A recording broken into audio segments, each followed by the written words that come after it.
in at the end of class today. Very end of class. Corpse pose, Shavasana, peace, chill, harmony, relaxation. Everyone's quiet, enjoying the fruit of your labor. And then I get this coughing fit.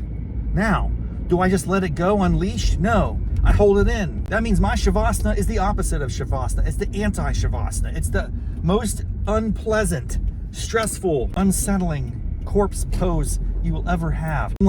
I'm holding back the coughs, man. I'm holding them back. I want to disrupt the class. I don't want to interrupt other people's peacefulness. I want to not impose externalities on others. So I was really in trouble, dude. I was really in trouble. My eyes are watering. My face is convulsing. What was going on? I don't even